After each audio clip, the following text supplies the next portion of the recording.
Morning students, आज हम class third में पढ़ेंगे हिंदी फर्स्ट। अपनी बुक निकालिए बागवान। यस, ओपन कीजिए बुक। लेसन नंबर 10 क्या पढ़ेंगे? Lesson number 10। करनी का फल। जो भी हम करते हैं उसका फल हमें मिलता है। ये देखिए, शाहपुर गांव के किनारे गणेश भगवान का एक मंदिर था। मंदिर के पास ही एक हाथी रहता था। वे गांव में जहाँ से भी गुजरता लोग गणेश जी की जय जय कहकर उसका स्वागत करते। शाहपुरा गांव था, उसके किनारे में क्या था? गणेश जी का मंदिर था। और मंदिर के पास कौन रहता था? एक हाथी रहता था, जो कि वहाँ के लोग जब भी वो वहाँ से गुजरता तो गणेश जी कह के उसका स्वागत करते थे और जय जय करते थे। गांव के लोग उससे बहुत प्यार करते थे। सभी उससे खाने को कुछ ना कुछ अवश्य देते थे। गांव के लोग उसे बहुत प्यार करते थे और कुछ ना कुछ उसे खाने को देते थे। कोई तो उसे केला देता था, कोई गन्ना, कोई हरी भरी पत्तों वाली टहनियाँ देता। हाथी सब कुछ प्रेम से स्वीकार करता। वह भी गाँव वालों से बहुत प्रसन्न रहता। बच्चों का झुंड देखकर वह बैठ जाता और उनको अपनी पीठ पर बिठाकर गांव में घुमाता। ये देखो, बच्चों को गांव में घुमा रहा है वो हाथी, और साथ में देखो केले खा रहा है। इधर देखो, केले खा रहा है ना, तो लोग उसको केले गन्ने सब देते। अब आ जाओ नेक्स्ट पेज पे।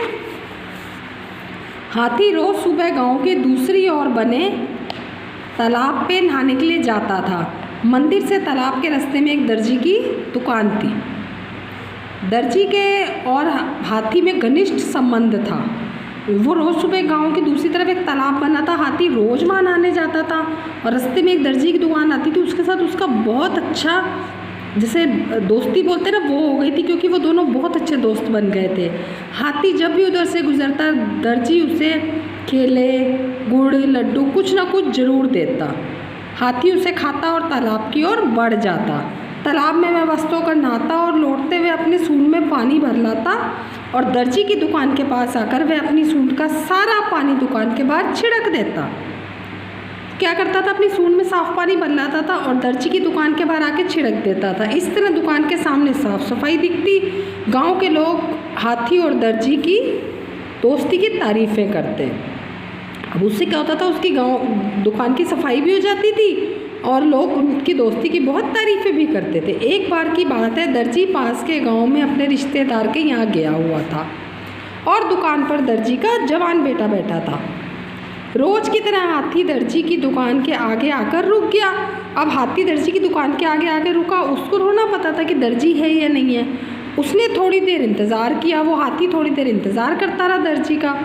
फिर उसने अपनी सूंड दुकान के अंदर बढ़ाई। अब दर्जी ने अपनी सूंड उठा के दुकान के अंदर बढ़ाई, मानो खाने के लिए कुछ मांग रहा था, क्योंकि वो तो अपने खाने के लिए मांग रहा था। पर उस लड़के ने उसे खाने को कुछ नहीं दिया और बदले में उसकी सूंड में सुई चुभो दी। उस जो दर्जी का बेटा था, उसने खाने के लिए तो कुछ दिया नहीं, लेकिन उसको सुई चुभो दी। हाथी दर्द से पीछे हट गया। जैसे ही हाथी को सुई चुभी, उसको दर्द हुआ और वो पीछे हट गया और चुपचाप तालाब की ओर चला गया। और चुपचाप से सीधा अपने तालाब की ओर चला गया। नहाने के बाद उसने अपनी सूंड में गंदा पानी भर लिया। अब जब हाथी नहा लिया तो उसने क्या किया? अपनी सूंड में बाहर की तरफ गंदा पानी था वो भर लिया। वैसे तो वो रोज़ साफ़ पानी लाता था, लेकिन उस दिन उसने सुई चुभोई थी तो उसको भी गुस्सा था। उसने गंदा पानी अपना सूंड की तरफ भर लिया। हाथी जब दर्जी की दुकान के पास आया तो खड़ा हो गया। अब वो दोबारा से दर्जी की दुकान के पास आया और खड़ा हो गया और दुकान की ओर सूंड करके उसने सारा गंदा पानी दुकान के अंदर उड़ेल दिया। अब हाथी ने क्या किया? अपनी सूंड उठाई और जितना भी सारा गंदा पानी था वो उसकी दुकान के अंदर उड़ेल दिया और वापसी मंदिर की ओर चला गया। और वापसी कहाँ चला गया? मंदिर की तरफ। दर्जी की दुकान के सारे कपड़े गंदा पानी पड़ने से खराब हो गए। दूसरे दिन दर्जी जब दुकान पे आया तो दुकान की हालत देखकर हैरान रह गया।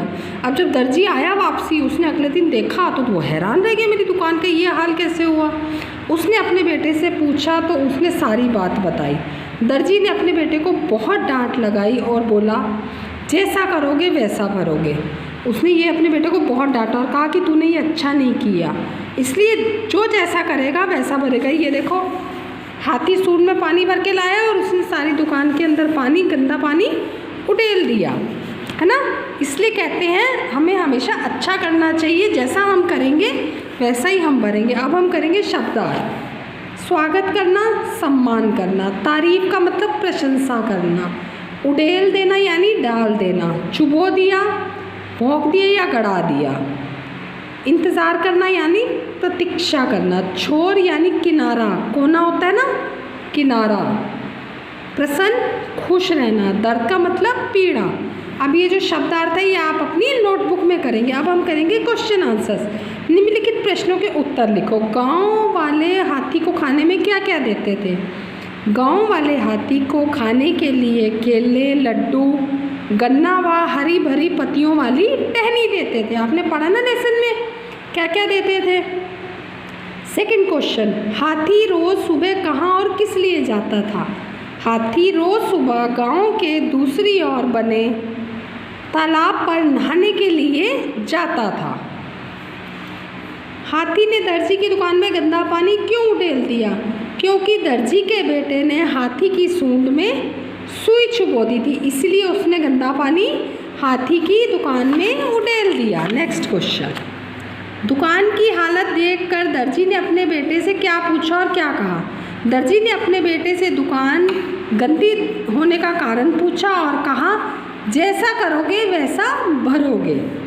दर्जी और हाथी की दोस्ती कैसी थी, वर्णन कीजिए। दर्जी और हाथी में घनिष्ठ संबंध था। जब भी हाथी वहाँ से गुजरता था दर्जी उसको कुछ भी खाने को देता था। इतनी दोस्ती थी कि वो उसको खाने को ज़रूर देता था। ये क्वेश्चन आंसर जो आपको करवाए हैं मैंने अभी, ये भी आप अपनी नोटबुक में करेंगे। और जो ये बाकी एक्सरसाइज हम करेंगे ये आप अपनी सिर्फ बुक में करेंगे। ओके, सही उत्तर पर सही का निशान लगाओ। मंदिर के पास कौन रहता था? हाथी रहता था। दर्जी और हाथी का संबंध कैसा था? दोस्ती का। नहाने के बाद हाथी अपनी सूंड में क्या भर लाता? साफ पानी। गंदा पानी पड़ने से दुकान के कपड़े क्या हो गए थे? खराब हो गए थे। हाथी गांव वालों के व्यवहार से क्या रहता था? प्रसन्न रहता था।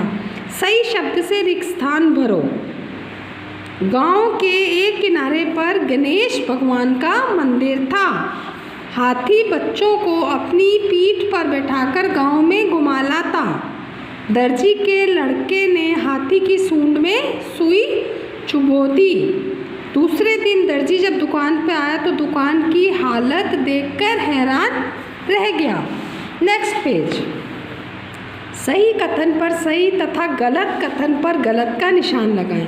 गांव के किनारे पर हनुमान जी का मंदिर था। गलत, गांव के किनारे पर नहीं था। हनुमान जी का मंदिर गणेश जी का था। हाथी रोज सुबह तालाब में नहाने जाता। सही।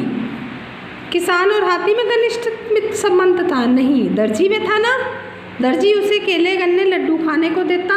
सही। हाथी ने तालाब का गंदा पानी सूंड में भरकर दुकान के अंदर उड़ेल दिया था। सही।